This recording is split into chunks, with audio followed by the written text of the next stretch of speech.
Hello again, guys and gals, and welcome to another episode of On the Range podcast. Got a special episode today. Got a great guest. Rick's going to intro him in a second. But today's episode is brought to you by the Firearms Training Notebook. 1% better every day, Rick. Best way to show and see progression, and also help you plan your next dry fire and live fire session. As always, I am Mark Kelley and joined by my co-host and friend, Rick Hogg. How's it going, buddy? Man, Mark, it's going great. Another great day here in the On the Range podcast studio where we can voice our First Amendment rights, hopefully unsuppressed. However, do us that huge favor. Make sure you hit that subscribe button, leave us a rating review. Been kind of slack out there, guys. I'm not going to lie. Yeah. But since you're out there cruising on the interwebs, make sure you guys swing by warhog.com, kellydefense.com.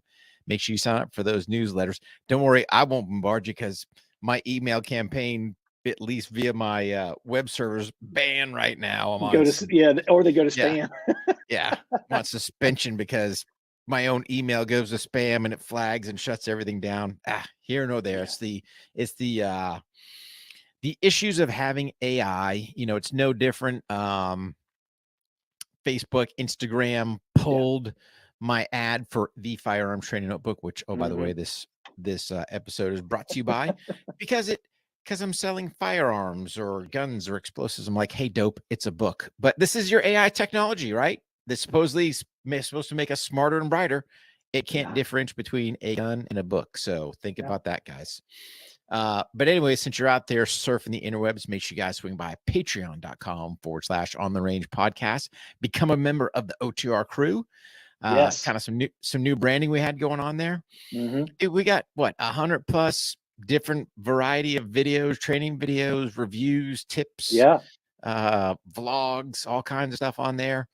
Crew members are growing. International group, like-minded individuals want to be 1% better every single day. We do a bi-monthly Zoom call with those guys. So just a fantastic crew. So make sure you guys swing by patreon.com/on the range podcast. Check it out. For my LEOs out there, we have a special tier just for you guys. And we'll start populating LEO only content just for you guys. So pass that to your friends and family. What do we got? Vimeo, or we got OTR training on demand via Vimeo. Yeah. You guys can hit all that stuff by going to warhog.com, kellydefense.com. What else? The Patreon, you can do free trials too. You can do a free trial on the Patreon. Free trial. Yeah, check it out. Yeah, go to the websites and sign up to be a crew member. Yeah, man. Check that stuff out, kind of see what we got going on, be part of our bi-monthly Zoom call. And yeah, dude. So don't forget, swing by our pages, check out our industry partners. Huge savings, as Mark likes to say, save you a boatload of cash. Retails for suckers. Boatload of cash. Yeah, boatload. Yeah. So, all right, buddy. So our guest today is Wes Whitlock. So Wes is just a super dude. I'm going to pull you his bio from weswhitlock.com. Recommend you guys check it out. So Wes is down in the great state of Texas. He's a father of 2 children down there, 3 separate businesses. He was in the Marines, once a Marine, always a Marine. Can't forget that.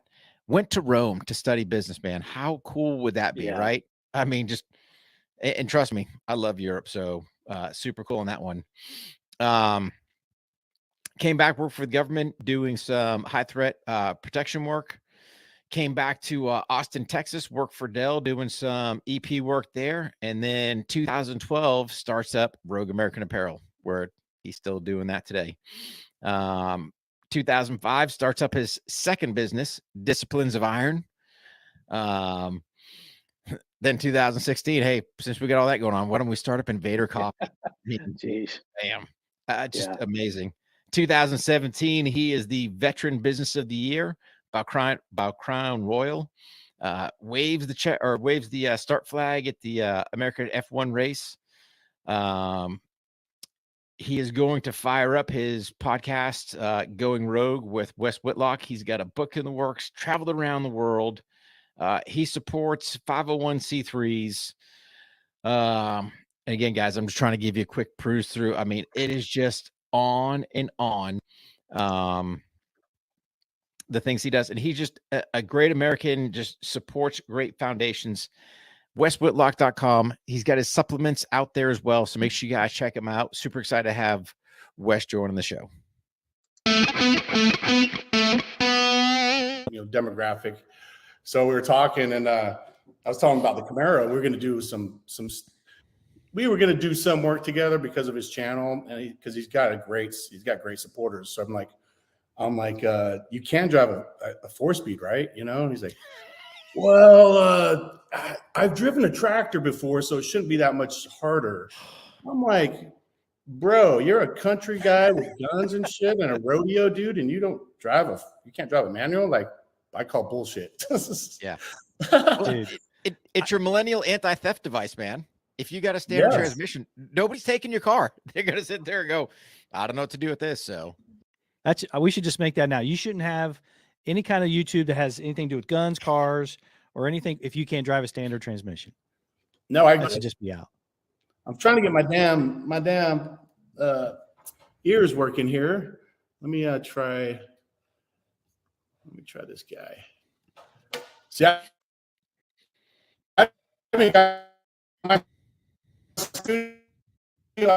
got all my stuff right here.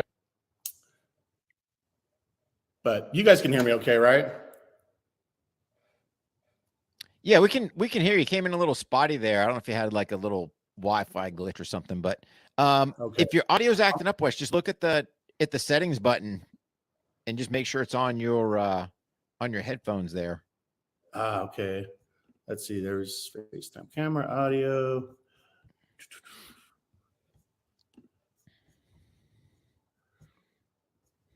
The camera looks great. All right. And can you guys hear now? Can you guys hear me okay? Mm-hmm. Yeah, we could hear you great all the time. I'm just worried about you being able to hear with your headphones on. So cool. Yeah, they're kind of glitchy. So I may just throw them off because I can hear you guys. Fuck it. I'm going to go naked here. All right. Don't get too excited though. All right. All good, brother. All good. Yeah. Well, it's good to finally meet you guys. I know we've been talking for a long time, and see all your stuff, see what you guys are doing. Definitely in line with a lot of just cool shit and stuff that we love and stuff that definitely a lot of the same buddies and stuff. So, it's cool to finally connect, man. Yeah. Yeah. And I mean, Wes, let's be an honest broker, man. You're crushing it, dude. Right. Let's think about it for a minute. When I look at everybody looks like they're crushing it, but we're grinding, man. We're grinding just like the next guy, Well, but I mean, let's think about it from a veteran entrepreneurial standpoint, right? 3 separate businesses. Now, you just started up the supplement company. Is that falling under Rogue American, or who's that falling under? Or is that a separate offset that Wes just decided, hey, man, let's get into supplements? Yeah, my employees are already pissed. So, no, it's it's called the entrepreneur freaking crazy mindset. I love to build stuff, man. I love to take something from nothing, and I love to grow it. That's my obsession. And I'm pretty good at doing that. So I really have to dial myself in sometimes and try to stay focused on one thing. So it's really hard for me because there's so much stuff I want to do. There's so many different things that I want to do, and it's all stuff that I love. I started Rogue American, 11 years ago. There wasn't a lot of veteran businesses really out there. There was not like it is today. There's a lot of cool stuff out there. The internet and dudes getting out and starting their own business stuff has really exploded in the past 10 years. We used to go to SHOT Show, 11 years ago, 12 years ago. That whole dynamics changed. Back then it was a lot of the fisher, the hunting crew. You had, Black Hawk, you had Tag Gear, Chris Osmond with Tag.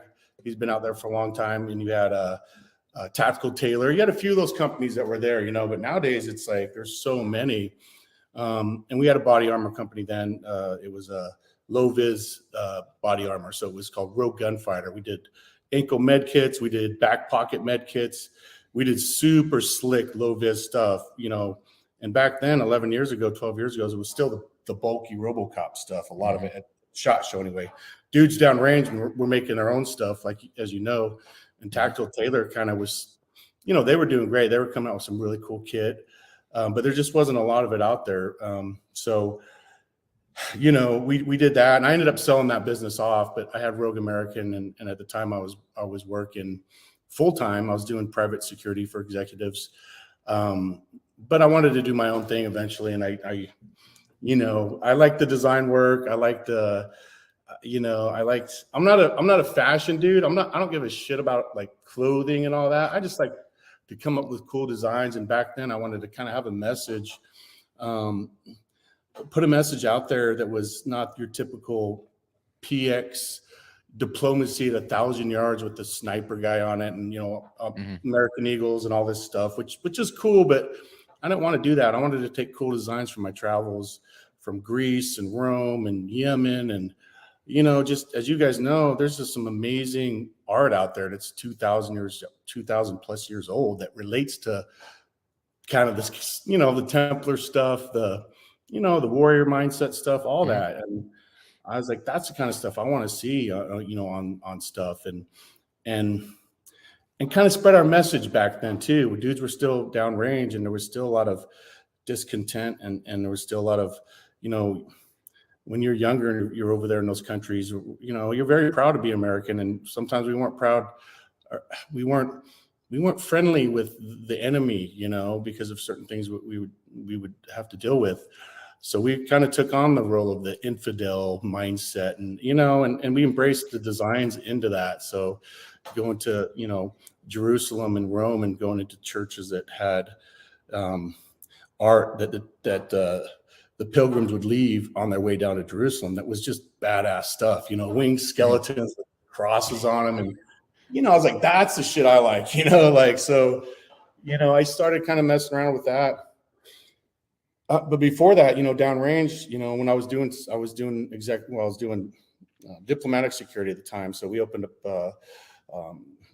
the embassy in Kabul. So we had Paladin, which was the ambassador's security detail, and then we had Broadsword, which was the long range teams.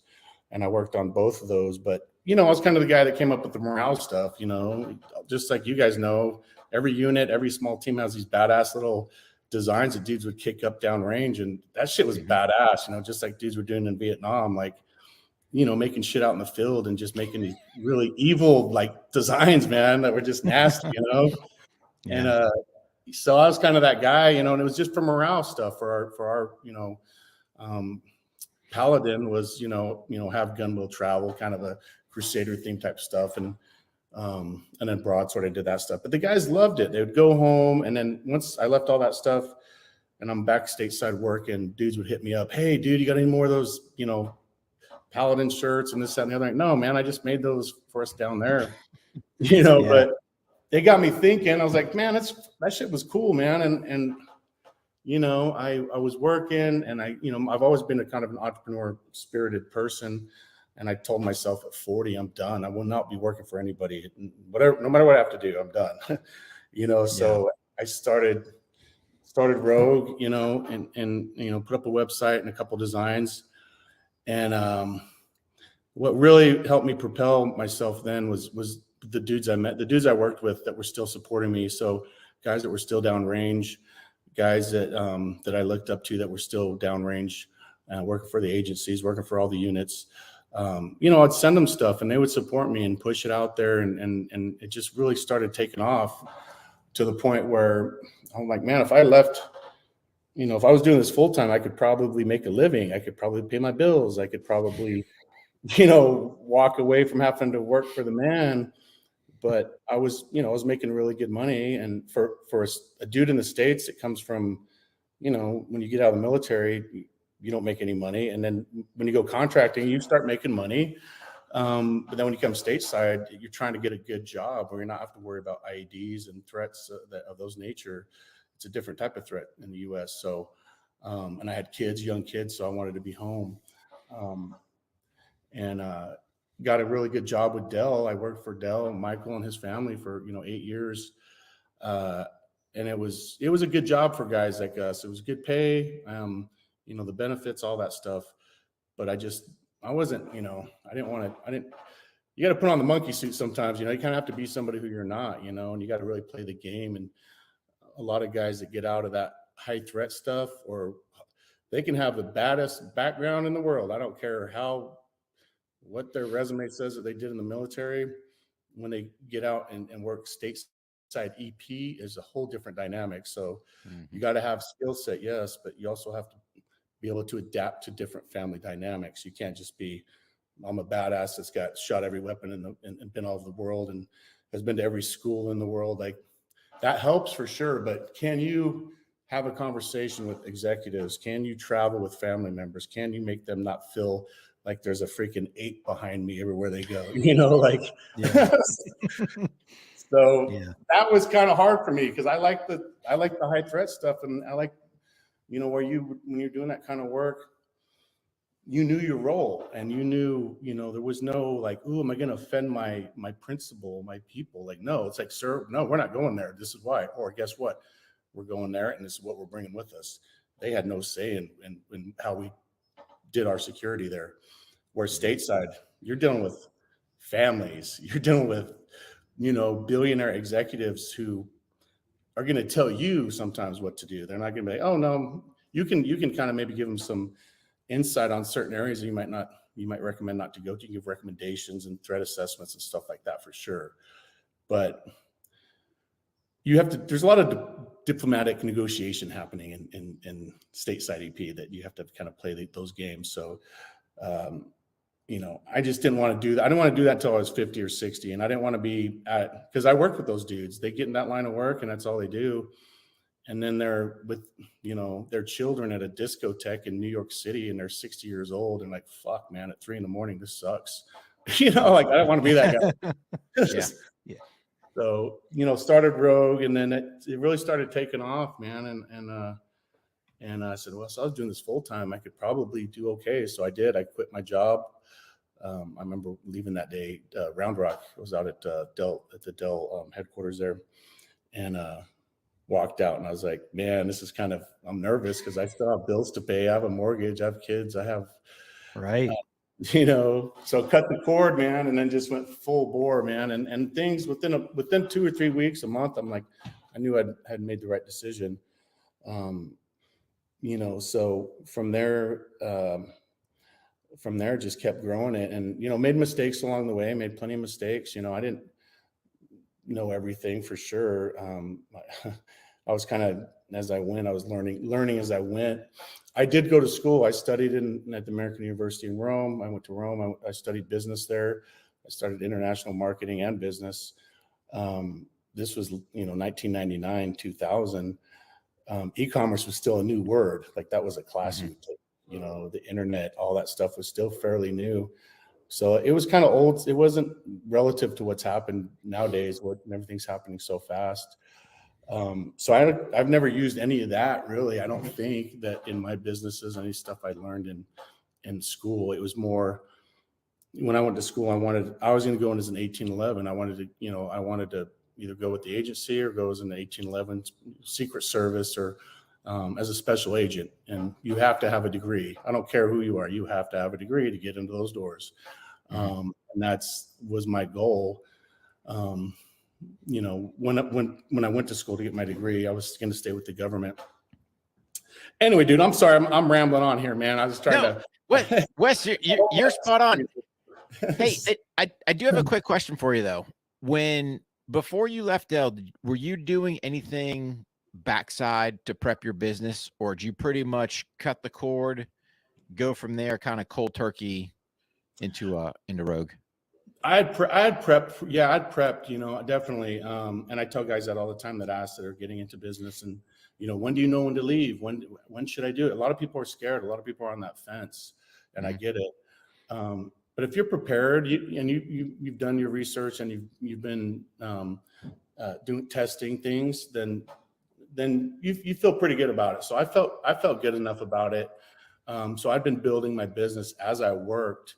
If we went to say, a horse show and you're there for 12 hours sitting in your Suburban, because there's no reason for you to be in at that particular event for whatever reason. I'm in my car building my business, man. Of course, I have my geo fences set up, I have my comms set up but no dude sitting in his car for 12 hours like, fuck, man, okay, that's not real, man. Of course, your situational awareness is there. You're there for your client. You have your things set up. You have a team. You have dudes talking to each other.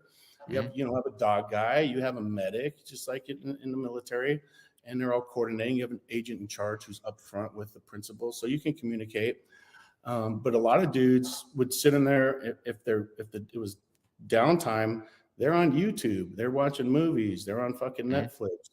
They're and why they did that, I was like, I'm fucking gonna build my business, man, because not only I'm getting paid, but I'm gonna build my business as I have a job. So that's what I really started doing. So yeah, I really prepared as much as I could at the time that with what I knew to pull the trigger when I felt was ready. The time was ready. Friends, let's talk a little bit about Manscaped. Spring has sprung, and our friends at Manscaped have the best tools for some spring cleaning. They've already helped you tidy up the nooks and crannies of your body's basement, but this year, Manscaped can help you get the perfect presentation on that beautiful face of yours, guys, with the Beard Hedger Pro Kit. Make sure you look your best this spring by using the code OTR20 and get 20% off and get free shipping at Manscaped. It's time to tame your mane with the Beard Hedger Pro Kit. The sun is peeking back out, which means you'll have to show your face again in the daylight. So use the kit to make sure that your scruff looks award-winning, whether you have a glorious beard flow or you have smooth cheeks. Again, go to manscaped.com, use the promo code OTR20, save yourself 20% and get free shipping. Yeah. I think that's interesting too. I'm sorry, Rick. No, you good, Mark. Go ahead. I think that's interesting too that you said that. There's nothing wrong with, especially if you're transitioning from a uniform service or you're contracting and you're looking to be an entrepreneur and do your own thing. There's nothing wrong with having that job, that stability that allows you the time and the resources to do certain things. You're not worried about your family. You're not worried about the private school you're sending your kids to because you have that, that primary job while you're setting things up and even, start initiating some of the stuff. And I think some people think they have to dive right all into it and, or take out these huge loans and things like that to, have some capital to start your business instead of just having a job. I think a lot of people, when they come out of the service, they think they got to jump right into it instead of, getting some stability, getting things working and then go into their business. And that's what, Rick and I talked about that earlier today is all the stuff you have going on. And that's kind of like us. We have a lot of things, irons in the fire going on at the same time. And it seems kind of chaotic. And I think you seem to thrive in that stuff where there's many things going on. Yeah.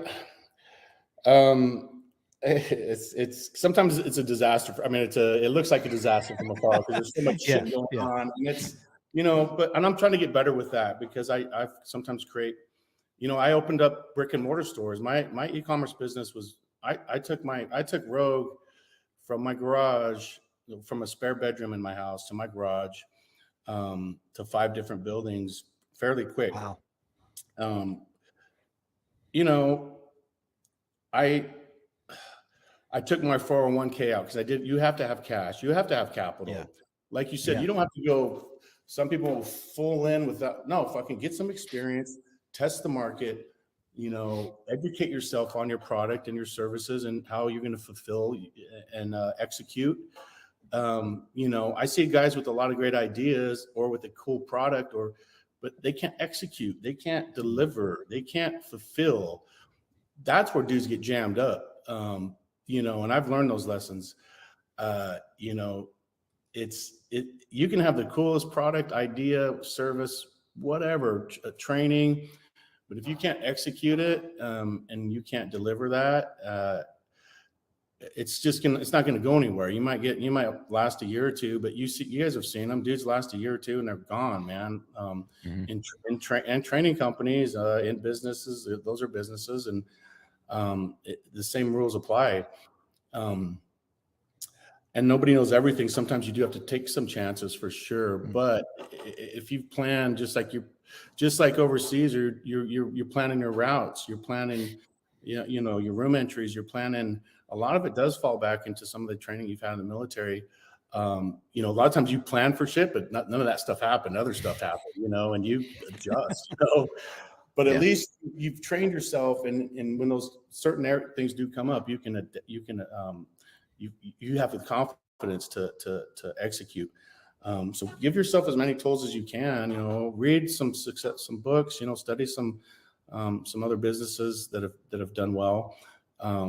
But also stay original. Don't forget to stay original. And that's another area where I see a lot of guys in business and small business particularly is, they lose their originality. They're just spinning off somebody else's stuff, and they're just, they're just changing up what's already been out there, and that's fine. You could probably do okay, but people want original, man. People want originality, and that's what God gave us. Each one of us is an original number one. That's it. It's one of us. And if you can put that into your business and your delivery, that's what people want. They don't want a cookie cutter. Here's another fucking, I don't know, whatever. That's fine for a while, but if you can bring something that's personal to you and original about you, people like that, man. I like meeting people that are original. I don't care how much money they have, anything. I want to know that original thing that they are. And, if you can put that into your business, you'll be fine. You won't come off as you're imitating somebody else. You're not stealing somebody's training course. You're just, you might take bits and pieces of things for sure. We all do that. Painters do that. Musicians do that. Artists do that. They take little bits and pieces that inspired them, be inspired, find some stuff that inspires you, but also bring your originality to the table as well. Otherwise it just starts looking like everything else. And then people get bored and leave, find the next thing that's original. So I tell a lot of guys coming up, just don't lose that, man. It's okay you're not like that. Oh man, that's fine. Be you and put that into your business. People will know and they'll value that. Yeah. So Wes, going back kind of when you first started up Rogue, just a couple questions for you. Probably, what do you think your biggest lesson learned during that process was? And then did you have any mentor or mentors during that process? So biggest, looking back, I was doing very well for what I knew and what I was, and growing at a sustainable rate. I took my 401k out. So I had maybe 60,000 there. I bought inventory. I bought, computers. I bought things I needed. And we did sales over $34 million in six years, which to me was unbelievable. And I never thought, I was like, man, if I sell a few things, I feel kind of cool, man. But it started transpiring very quickly, So when that was happening, it was great, but I also made a lot of mistakes there. And I don't even call them mistakes. I don't call them mistakes. I call them learning lessons. And when you're doing really well somewhere and you're, I kind of get a little bored. I want to try something else too within that. What else can I do with this? So I opened brick and mortar stores, e-commerce where I was killing it. And opened up one in Fort Bragg and then one in Killeen, because they're right outside the military bases. And what I wanted to do with my brand was I didn't want to be a basement brand selling stuff on e-commerce. Like I wanted dudes to be able to come have a true experience at my store, get a tattoo, hang out with other dudes, play pool, something badass, man, that just wasn't out there. But it was very difficult. It was very hard to find employees. It was hard, my Killeen store, a car ran through the front door. It was just like, holy man, crap. Yeah, nightmare. And those are just little, there was so much that it was to deal with. Looking back, I should have franchised it out. I should have said, this is your store. I will help you succeed. I have the business model down. People want it. They love it. Stick to the guidelines. I will help you. But I'm not running it. I'm not dealing with insurance. I'm not dealing with employees that are late. I'm not dealing with, so that was a mistake for me. I was killing it on e-commerce and I'm like, I want to open my stores now. And I had a store in Austin too, which was killing it because I'm here. I can manage that. So that was definitely a mistake, not a mistake. It was a learning lesson. I learned a lot from. So when I talk to people if you're doing really well in something, and you want to spread into some other things, just be careful about it, because that might actually take you away from your bread and butter. You know what I mean? Like you're doing really well there, but you're spreading yourself too thin. So don't spread yourself too thin. If you can grow at a sustainable rate and then bring on the right staffing to do all that, fine. But if you have to be so involved, it's going to burn you out. Number one, it's going to burn you out, and it's not going to be fun anymore. It's not fun anymore. More people, more problems. Yes. That's how I look at kind of being small is kind of cool, man. I'm fluid. I can move. I can shoot, move, communicate faster and efficiently. I can make decisions on the spot and change things. Once you're that big monster that everybody wants to become, I'm going to dominate everybody. I'm going to crush them. I'm going to have the fucking kingdom and all this bullshit. Yeah, just like watch the fucking Roman Empire, man. The bigger you get, more people involved, all that stuff, man. It just gets corrupted, and you lose originality. So, back then I'm competitive in nature, and I do want to grow, and I start seeing a lot of stuff happening and competition and spin-offs type stuff. I'm like, oh man, I'm gonna be ahead and this, that, and the other. But no, I do my own thing.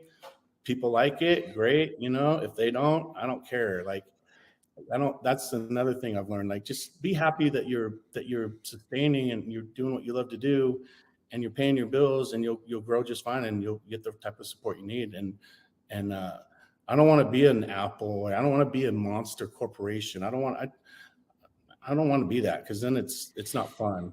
I've had 50 employees and I've had 3 employees, and I have much more fun when I have 5, 6, 8 employees. More people, same with employees, you have more problems. So, right. And I just don't want it. Some people like that. They want to have, they want the management and the leadership and all that stuff that excites them and motivates them. Me, not really. It doesn't anymore. I like the creative side. I want to create stuff. I want to be involved with people. I don't want to manage people. That's not motivating to me. I did that shit in the Marine Corps. I'm not fucking babysitting people. It's just. But then Wes goes, hey man, I've got Rogue American going. Let me go dive into some coffee, because who doesn't like a good cup of coffee and start that whole process. Yeah. So Rogue's doing great, and we did the brick and mortar stuff, and so Rogue, the way I had Rogue set up, Rogue it's a lifestyle brand. It's a lifestyle brand of what not only I like, the dudes that are into my kind of stuff that I'm into and they're into, they like guns, they like knives, they like dog stuff. I did dog collars, I did high-end nylon dog collars, I did tactical belts, I did fucking what else? Shit, beard oils. I did all the shit that we like, man. I was like, just one-stop shop for cool shit, man. And and with that, dudes, what does every dude like? Fucking coffee, man. Most of them do anyway. So I'm like, I'm going to offer coffee under my brand that people can pick up a shirt, a hat, some beard oil, a fucking knife. That I hire a local knife maker. All my dudes that I work with, I hire local small businesses, veteran military police that make cool shit, Leathermen, knife makers, stuff like that. And it's a win-win. We say this is what we want. We develop it with them, and now I'm giving them a lot of business. I can turn around and then sell that and increase my business. So, we were doing stuff like that. So coffee, I love coffee. I lived in Italy for a long time, and as you guys know, when you travel the world, you try lots of different coffee: Turkish, Yemen coffee, Cuban coffee. Coffee's got a really cool history to it. So I wanted to make a really good coffee, and I don't like acidic, like a lot of the coffees out there, in my opinion, are too acidic. They're very acidic. So we came up with Invader. I got with the local roaster. I interviewed about 6 different roasters, and I found one that would allow us to develop our own blend with, and our own identity within that coffee profile, which is a low acidic coffee. So we do air roasting. Air roasting is 1% of the coffee in the world is air roasted, because it's very difficult. It's expensive. It roasts the bean at 360 degrees. So it's 360 degrees roasted. So he kills the acidic level. And we extract the skin. So when you roast the bean, there's a skin around the bean. almost every company I know, including Starbucks, leaves that on there. It's a filler. If you look at your grounds, you see little white specks in there. That's filler, man. That's burnt skin. You look at mine, it's fucking black, like my fucking heart, you know? So, Boom. Yeah. no, I wanted to create, anything we did, it's no gimmicky silliness. It's the highest quality stuff I can do, from our designs to our coffee to working with knife makers or leather workers. I want the highest quality stuff. I don't want gimmicky shit to put a logo on. So, we worked on that coffee for about a year until we came out with what we thought was the perfect coffee, which was Invader Original, which is the original Vader there. And we launched it, and dude, the feedback was great. People were loving it. And so I was like, you know what, let's create some different blends. So we did a Mexican chocolate, which, by the way, we launched on Amazon, and we came out. It was #1 for new coffee and tea products on Amazon, beating Starbucks #2 for K-Cups, which we already know our coffee is better than Starbucks, but because they have that huge name, you can get buried in Amazon just because you don't have that big, powerful marketing bullshit. Yeah. But because the feedback, the delivery, people's just how quick they responded to Mexican chocolate K-Cups, #1, so that to me those are the wins I like. Those are the wins I like. I don't need to be in every store and all this stuff. No, those are fucking nightmares. I want to keep it quality, consistent, and anyway, so that's how I started Invader. It was a product under the Rogue lifestyle, which is shooting guns, listen to fucking heavy metal, burning out cars, helping people out, being a fucking good person, being somebody who can fucking be capable and able to do shit. And, and they want good coffee. They don't want some shit coffee.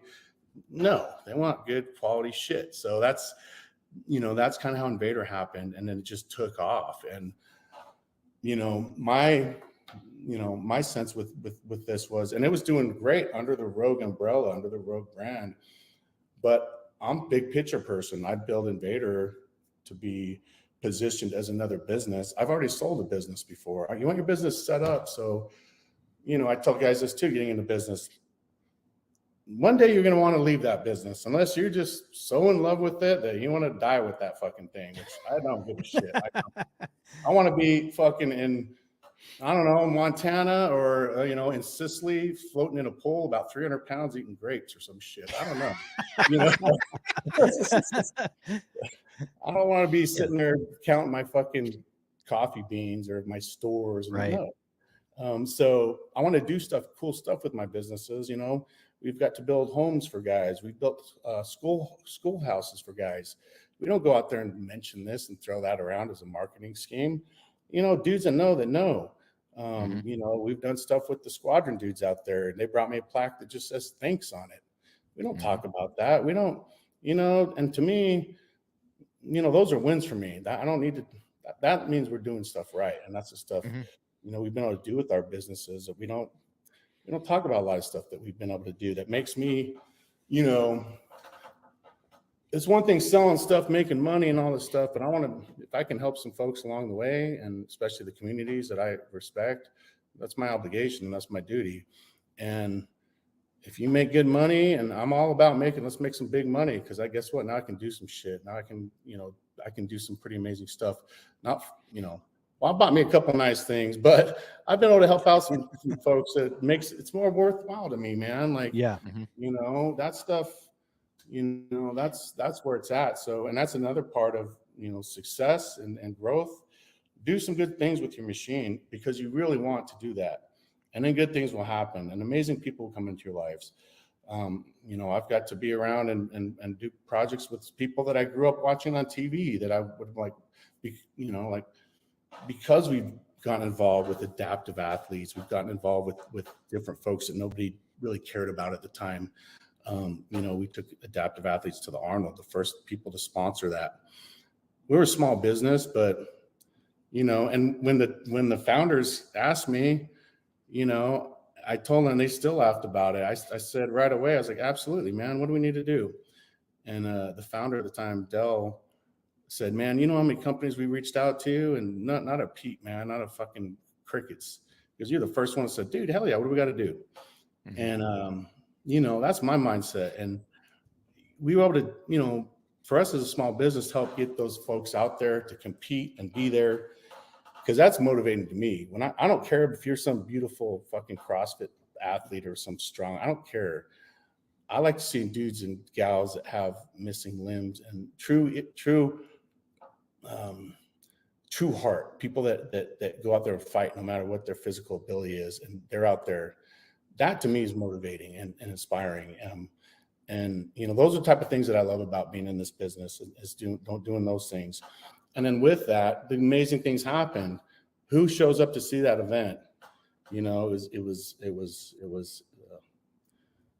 disabled versus able bodies competition CrossFit back in the corner. I'm friends with some of the Arnold security guys, and I was like, dude, I was telling Mark that's on the detail, I was like, you got to bring Arnold over here. This shit will blow his mind. It's badass. And they end up taking him over there, and Arnold goes over there, and he's blown away, man. He's fucking blown away. You got dudes with no fucking legs doing burpees with his arms on boxes, man. You got, his back's is fucking wide.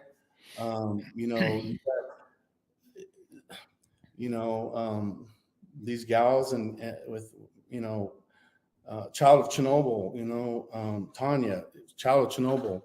She was born during that meltdown. Her mother was during that meltdown. So she contacted all the radiation. And when she was born, she had all kinds of issues, ended up in a Russian throwaway place. And some beautiful American family brought her to the States. And now she's an athlete, man. She's both of her legs. She's, born without both of her legs below the knee. And she only has a few fingers and part of her tongue. But she goes out there and fucking kills it, man, and it's just stuff like that. I think it's badass. Like that's fucking badass. So Arnold goes over there and he's blown away. And when they're going back to his hotel, his security guy calls me. He goes, dude, on the way back, Arnold, he said the whole time, he said, that's the coolest thing I've ever seen at any one of my events in all these years. That was amazing.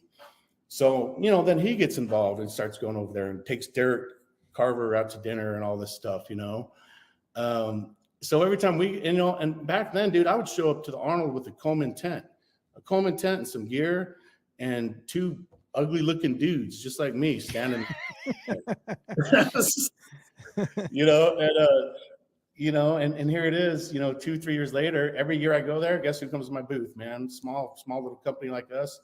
And you got all these big, giant, cheesy supplement companies like Bang and all this bullshit. That millions of dollars in their booth build outs and stuff. And here's, a couple of freaking knuckleheads standing in a tent, maybe pay a couple good looking chicks to maybe stand in there with us. I don't know. And, Arnold comes by, man, and hangs out, gets pictures and all that. And people are like, what? Because you can't even pay him to do that there. So to me, those are the wins. Those are wins. And that's because we've gotten involved with stuff and given back to different communities in any way we could. That's opened up amazing doors, and I can go on and on and on about more of those type of stories. So I tell dudes getting into business, you don't have to give everything away. And I'm a for-profit business, for-profit. I got to make profit. I got bills to pay. I got employees to pay. I got vendors to pay. Shit, man, it's expensive. It's very expensive to have a business, especially if you have product and all this stuff and employees and all that. But if I can use my machine and help some folks out financially, we can raise some money. I've done hero wads out here at my place. I got a gym that's free for veterans, free for law enforcement officers, free for anybody joining the military.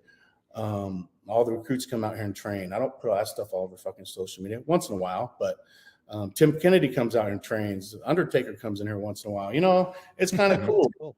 But I like when these dudes show up, man. I like when our type of people show up, man. They feel like, I want to feel like I'm back, I'm at a deployment style Connex gym, and talk to some other dudes with like minds. And then we do hero wads, and that's the juice, man. That's the cool stuff. So, I think that's what kind of sets us apart from a lot of things. And I try to support everybody, and I think there's a piece of pie for everybody to win. And I want everybody to win. But just stay true to you and your roots and get things they come. You start getting pulled in all these directions, it'll start messing with you. And I've done that. I've gotten pulled in direction. Maybe we should try this. Maybe we should try that. And now I've come back. Like, I'm like, no, man, I'm going to come back to my roots and to what, and what got us really going, and not worry about anything else but what we're doing. So that's the good stuff for me, but it just depends on what your goals are, how big you want to get. Getting big doesn't mean, and actually getting big can crush you too. You could get so big that now you have, say 100 employees, 200 employees, you have massive overhead. You're making a lot of sales. You have a lot of, revenue coming in, but then it's going right back out when you got to pay all your bills. Now, say something happens, like COVID happens, or say, recession comes, something happens, and now, fuck, man, like you could go from being this giant. You've seen it happen. It happened to the Gap, I think.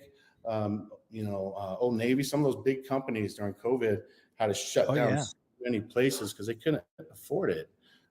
So that's something to think about as a small business, man. Stay small, have a cool product, and crush it, man. Have a couple employees, and you then crush it. Don't get all this overhead and employees and all this stuff, because everything you're making is going right out the window, right back out. So I say that, man, stay small, and you can do really well, man. And you're flexible. You can move. And I have a bunch of. Well, you've got a lot to say, and the message that you deliver is powerful. I saw on one of your websites, I think it was weswhitlock.com, there was a tab that was empty for the books and the podcasts and that kind of stuff. Have you considered doing your own podcast, or do you have one that's already out there? You just haven't put the content out yet? Well, that's kind of the next phase of my growth and my journey.